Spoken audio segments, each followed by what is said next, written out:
From an overpriced suburb to a neighborhood with a 23% violent crime rate, these are the top 12 worst cities to buy a home in Texas. And first, San Antonio. 12 San Antonio. Look, I get it. You see the Riverwalk on Instagram, you think about those breakfast tacos, and suddenly you're house hunting in San Antonio. Having an NBA team in the city makes it look amazing. The culture seems authentic, and everyone's talking about how affordable Texas is. But if you let the hype cloud your judgment, then you'll end up paying premium prices for yesterday's news. Houses are sitting at around $256,000, and while they've dropped 3.9% this year, don't pop the champagne yet. That 3.9% drop is like getting a discount on an already overpriced concert ticket. The locals are earning about 4 times less than what these houses cost. It's like trying to buy a Tesla on a McDonald's salary, except at least Tesla has some resale value. And let's talk about safety for a second, because your real estate agent definitely won't. In 2024 alone, the crime rate hit over 5,900 incidents per 100,000 people. You might find yourself checking your doorbell more often than you check your social media. That's not the kind of notifications you want blowing up your phone at 2 a.m.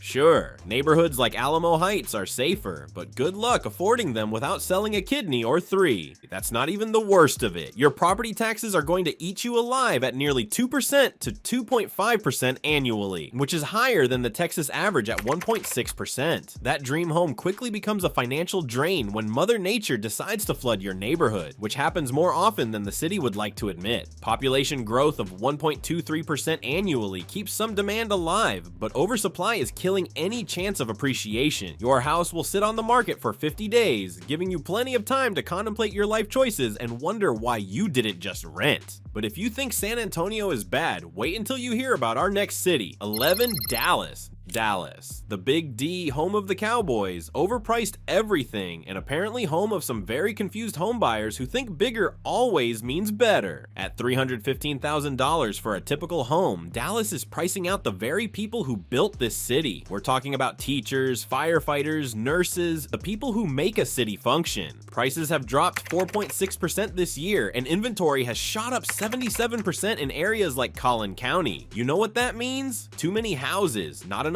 buyers who can afford them. The reality is, even with a decent job in tech or finance, you're looking at spending nearly 5 times your annual income on a house. Let that sink in. 5 years of your entire salary, before taxes, before food, before actually living your life. The math just doesn't work unless you enjoy the college lifestyle well into your 40s. Mortgage interest rates hovering around 6.8% aren't helping either. Remember when people complained about 4% rates? Yeah, those days are gone. Your monthly payment is financially irresponsible. Violent crime rates are sitting at 7.3 per 1,000 people, so that suburban dream comes with a side of looking over your shoulder and investing in a really good security system. The arts district is beautiful, the job opportunities are real, but good luck selling quickly if life throws you a curveball. But Dallas looks like a bargain compared to where we're heading next. 10 Killeen. Now we're getting into the really messy territory, folks. Killeen might seem affordable at $222,000, but there's a reason it's cheap, and it's not because everyone's feeling particularly generous with their home equity. This is a military town that should be stable, right? Wrong. Even with Fort Hood pumping money into the local economy like a financial IV drip, the housing market is bleeding out fast. Prices dropped 3% this year, and when you dig deeper, you'll understand why nobody's rushing to invest here. The violent crime rate is 19 per 1,000 residents. Let me put that in perspective for you. That's like having a small riot every few months in your neighborhood. Gang violence isn't just something you see on the news here. It's more like a regular Tuesday afternoon activity. You came looking for the American dream, but you'll spend most of your time wondering if that sound outside was fireworks or something much worse. The schools in Killeen aren't rated amongst the best in the state, which means if you have kids, you're either paying for private education or watching their future opportunities shrink faster than your home's value. Military families might be attracted to the area because of proximity and familiarity, but smart money, the kind that actually builds generational wealth, is staying away. Your house will be surrounded by people who can't afford to maintain their properties, creating a downward spiral that makes quicksand look like solid ground. And speaking of smart money staying away, 9 Beaumont. Welcome to Beaumont, where the American dream goes to die a slow, humid death.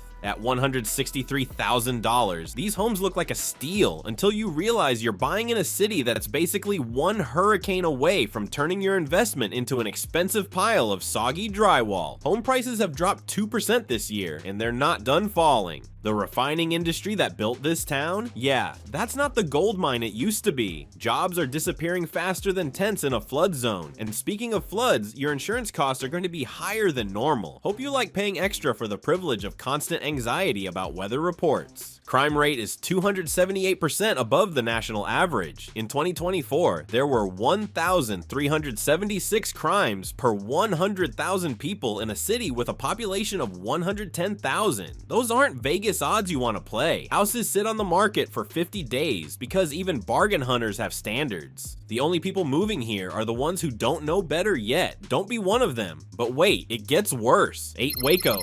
Waco. Famous for historical events you'd rather forget, and apparently a housing market you should definitely avoid. With houses valued at an average of $196,000, you might think you're getting a deal, especially with all that Chip and Joanna Gaines marketing is making everything look like a Pinterest board. But reality has a way of crushing HGTV fantasies. Prices have dropped 4% this year. The crime rate of 48 per 1,000 people means your fixer-upper might get broken into before you finish fixing it up. Unless you're working at Baylor University or planning to make your living off tourists visiting the Texas Ranger Museum, job opportunities are about as scarce as parking at a Taylor Swift concert.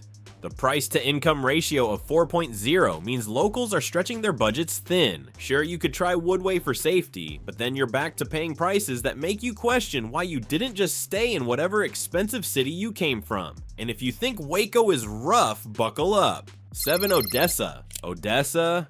The city that puts all its eggs in one very volatile basket called oil. In Odessa, houses are valued around $246,000 with a 3.1% increase over last year. This might seem great, but it really isn't. The oil industry jobs are the main thing there. If you don't work in the sector, then you're best off not moving there. Crime rate is 11% higher than the national average, which is better odds than most of these cities, but still worse than most people's comfort level. You came here for the energy sector money, but all you're getting is energy sector headaches. The people moving here are the ones betting on an oil recovery that might never come. Speaking of bad bets, 6 La Mesa. If you've never heard of La Mesa, consider yourself lucky. Most people driving through Texas accidentally miss it, and after what I'm about to tell you, you'll want to keep it that way. At $108,000, these homes are cheap for a reason. This is a town where unemployment sits at 4.3%, while the rest of Texas enjoys 3.5%. The population is shrinking by 1% annually, which means you'd have better luck selling ice to penguins than selling a house here. Oil drives the economy, except that the oil industry is driving away from La Mesa fast. Your house will sit on the market for 60 days, giving you plenty of time to regret your decision and contemplate your life choices. The only people moving here are coming from Midland because they think they're getting a deal. They're not getting a deal, they're getting played. But now that we've made it to our top 5, I suggest you pay extra attention because we're taking things to a whole new level, starting with 5 Port Arthur. Port Arthur, a name that sounds like it should be charming and coastal, like something out of a romance novel, but reality hits harder than a Category 4 hurricane.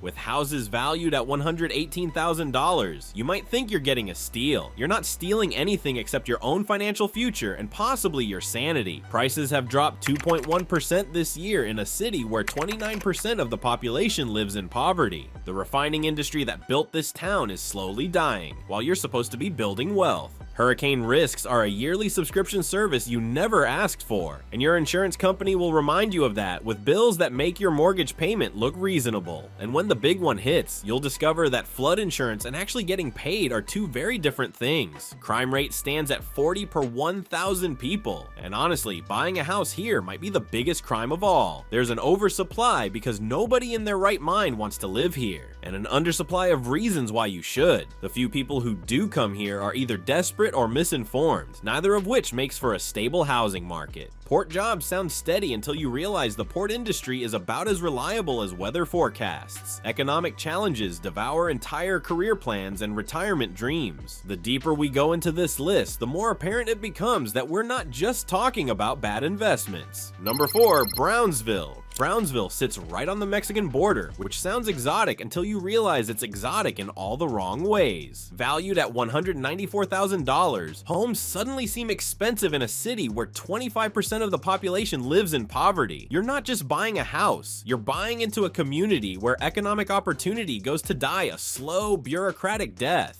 Border proximity brings unique challenges that real estate agents somehow forget to mention in their glossy brochures. Crime concerns aren't just statistics here, they're daily reality checks. Your house will sit on the market for over 55 days, giving potential buyers plenty of time to research why they should probably look elsewhere. The retirees and families moving here for affordability and coastal access are getting exactly what they pay for. Limited high-wage job growth means if you're planning to make money here, you better have a really good plan B and maybe a plan C and D while you're at it. But if you think the border brings problems, wait until you see what the coast has in store. 3. Corpus Christi. Corpus Christi. The name sounds beautiful, the coast looks amazing on postcards, and your bank account will look terrible after you buy here. At $222,000, prices have dropped 2.9% this year, and Mother Nature is the main reason why. Hurricane risks in Corpus Christi are like that one friend who always shows up uninvited and ruins everything. Your insurance costs will be much higher than the national average, assuming you can get insurance at all. Violent crime rates of 8.57 per 1,000 people mean your coastal paradise comes with a side of constant vigilance. The local economy depends on tourism and oil, two unreliable industries.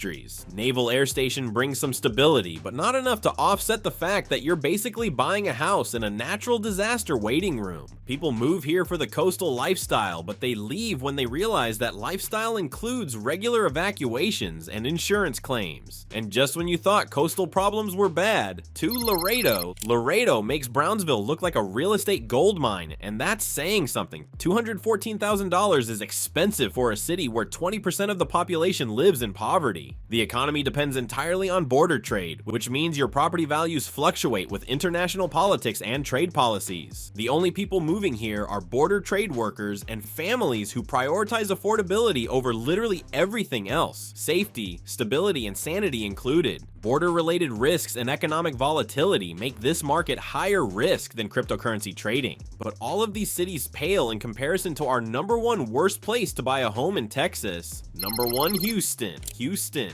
Space City, the energy capital of the world. Home of NASA, amazing food, and officially the worst place to buy a home in Texas for 2025. I know what you're thinking, but Houston is huge. It's got jobs, it's got culture, it's got diversity, it's got the best Tex-Mex outside of Mexico. Yeah, it's also got problems bigger than its famous cockroaches, and if you've been to Houston, you know those cockroaches are absolutely massive. Homes are valued at $269,000, but listing prices start at $324,000. Such disparity, despite median home prices crashing 2.8% this year, is crazy. When a city of 2.3 million people can't hold its housing market together, that should tell you something about what's coming down the pipeline. From January to May alone, there were 112 homicides in Houston alone. This means you're more likely to become a crime statistic than a real estate success story. A price to income ratio of 5.3 means you'll spend over 5 years of your entire salary just to buy an average house, before taxes, before food, before actually living your life or having any fun whatsoever. Homes sit on the market for over 50 days. In a city this big with this much supposed opportunity, that's not market correction, that's market rejection. Here's what really terrifies me about Houston. The economy runs on oil and gas, industries that are about as stable as a house of cards in a hurricane. And speaking of hurricanes, this city floods when it rains hard on a Tuesday. Your insurance costs will be higher than your mortgage payment in some areas, assuming you can even get insurance. Some insurers are pulling out of Houston fast. The ones that stay are charging premiums that would make a luxury car payment look reasonable. The Houston Medical Center brings jobs. The museum district is legitimately world-class, and the energy sector pays well when it's working. But when it's not working, which is increasingly often, this entire city becomes a financial disaster zone where everyone's underwater on their mortgage, literally and figuratively. People are still moving here from California and New York, thinking they're getting a deal on housing and a boost to their careers. What they're actually getting is a front row seat to watch one of America's biggest housing bubbles slowly deflate while they're tied to it with a 30-year mortgage chain. The traffic alone should be enough to to scare you away. You'll spend more time in your car than in the house you overpaid for. Whether it's oil volatility, crime, natural disasters, or just plain economic decline, each of these cities offers you a different way to lose money on real estate. From San Antonio's overpriced charm to Houston's massive bubble, they're all variations on the same theme. Don't let FOMO turn your American dream into a financial nightmare. Remember, in real estate, timing isn't everything, but it's pretty close. And right now, in these 12 cities, the timing couldn't be worse. But if you're dead set on buying in Texas, click on our next video to see the top 12 cities to buy a house in Texas for 2025.